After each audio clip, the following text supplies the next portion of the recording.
Fresh రొయ్యలు అన్ని ఒలిచేసి దీంట్లో పేగు ఉంటుంది, ఆ పేగు తీసేయాల. ఆ పేగు ఏంటంటే ఇది మేత తింటది కదా, ఆ మేత తింటే ఆ పేగులో ఉంటది. ఆ పేగు గాని అట్టే గాని వేసుకున్నాం అనుకో మనము తినేటప్పుడు కరకర అంటుంటది, ఇసుకగా ఉంటది. ఇట్లా తీయాల పేగు అంటే చూడండి, ఇది తీసుకుంటే కరకర అనుకుంటా ఉంటది. అప్పుడు మేము వర్షం పడితే చాలు ఈ కైల్లో నీళ్లు వచ్చేసేది కదా, ఈ పైరేసేసిండేది, ఈ కైలంతా పైరేసేసిండేది. అప్పుడు ఎంటకాయలు తినాలనిపించి సన్న చినుకులు పడతా ఉన్నా సరే చినుకల్లోనే వచ్చేది. ఆ చినుకుల్లో వర్షం పడితే ఎంటకాయ ఈ గినాలకి ఆ సైడ్ బొక్కలు పెట్టేసి ఉంటాయి, అది అట్ట బొక్కలు పెట్టేసి ఉంటే ఆ గిన్నె కానీ పొడిస్తే ఎంటకాయ బయటకు వస్తుంది. అప్పుడు పట్టుకొని ఎత్తుకోపోయి వండుకొని వేడి వేడిగా వర్షాకాలము ఎంటకాయలు కూర తింటుంటే ఎంత బాగా ఉండేదో. అందులో వర్షాకాలం జలుబు చేస్తుంది కదా, ఎంటకాయలు దంచుకొని రసం లాగా పెట్టుకుంటారు, భలే ఉంటది అసలు. బిర్యానీకి తయారు చేద్దాం రండి, అల్లం తెల్లగడ్డ ఎన్ని ఉంచి నేను రొయ్యలు కడిగేస్తాను. తొందరగా రండి, అయిపోయినాయి కదా వలవటం, క్లీన్ చేసేస్తా.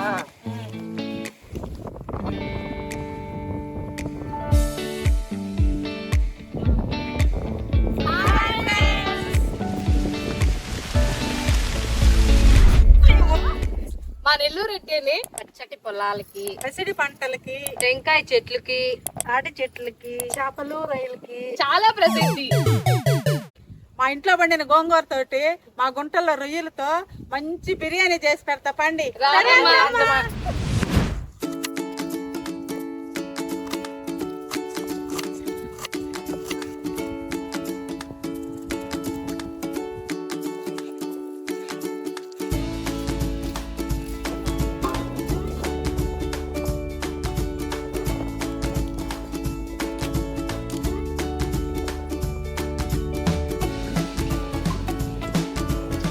బిర్యానీ ఆకు, స్టార్ పువ్వు, మరాఠీ మొగ్గ, పట్ట మొగ్గ, బండ పువ్వు, కొంచెం షాజీరా, కొన్ని మిరియాలు, 4-5 యాలక్కాయలు వేసేసుకుందాం.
ఉడకబెట్టుకోబడలే, ఈ మసాలాలోనే ఉడికిపోతాయి. మసాలా వేసేస్తే దీంట్లో నీళ్లు ఉడతాయి అన్నమాట.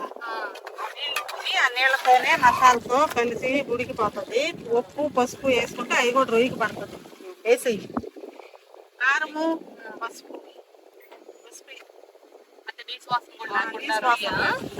బిర్యానీలో పసుపు ఏంది అనుకుంటారేమో, రొయ్యలు వేసాం కదా, రొయ్యలకి నీసు వాసన లేకుండా ఉంటుంది.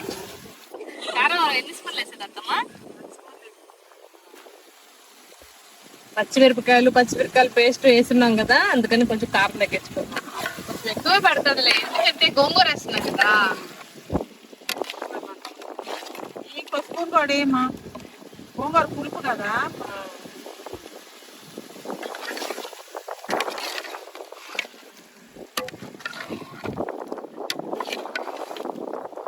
గరం మసాలా వేసి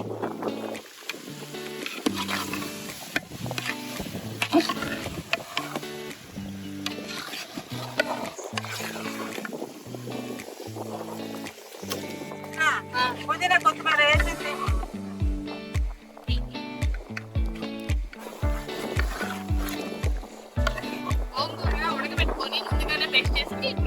ఇట్లా వేసేసుకున్నాం. ఏమత్తాం అంతే కదా, మెత్తగా పేస్ట్ చేసుకుంటే బాగుంటది అనమాట. ముందుగా ఉడకబెట్టుకొని పేస్ట్ చేసేసుకున్నాం అంతే. వేసుకోవద్దా రొయ్యలు? 3 కేజీలు 4 కేజీలు రొయ్యలు కదమ్మా.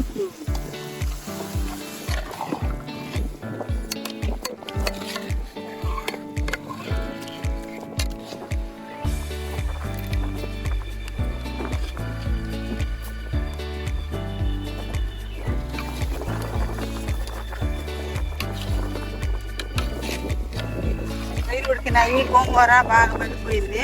ఇప్పుడు ఉప్పు కారం సరిపోయినాయి చూసుకొని కారం వేసుకోండి.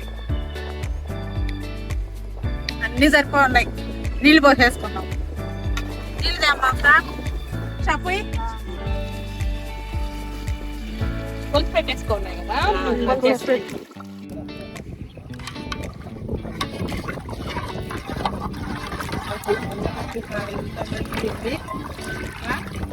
నిమ్మకే బియ్యం పోసేసుకొని బిర్యానీ రెడీ. 4 కేజీలు రొయ్యలు, 3 కేజీలు బియ్యము. మేము ఇంట్లో పండించిన గోంగూర కాబట్టి ఒక 5 కట్టలు వేసుకున్నాము. మీరు అంగట్లో తెచ్చుకునేవి సుమారుగా అంత ఉంటాయి కాబట్టి ఒక 10 కట్టలు అయితే సరిపోతాయి. బాగా పుల్లపుల్లంగా కారంగా బాగా బిర్యానీలకి బాగా సరిపోయి బాగా టేస్ట్గా వస్తుంది. నీళ్ళు వెళ్ళిపోతున్నాయి, బియ్యం పోసి చిన్నగా పోయి పైన పడతాయి పోసి.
ఎప్పిన తర్వాత గార్నిష్ కి ఇంకొంచెం తీసుకుంటాం.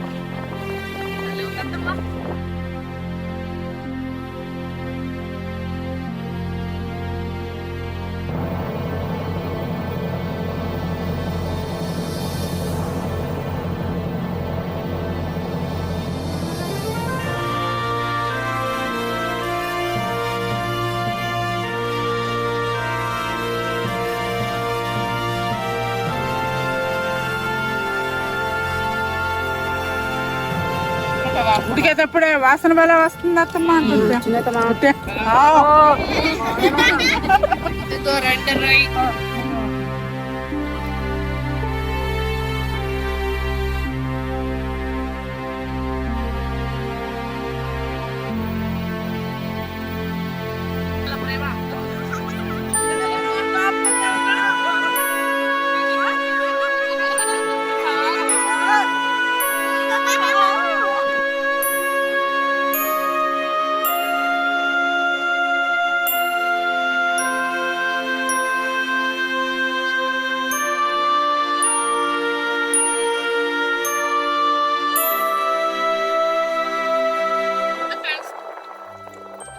రొయ్యల బిర్యానీ సూపర్ గా ఉంది. అసలు భలే వచ్చింది, పుల్లగా కారంగా భలే ఉంది. మీరు కూడా చేసుకొని తినండి.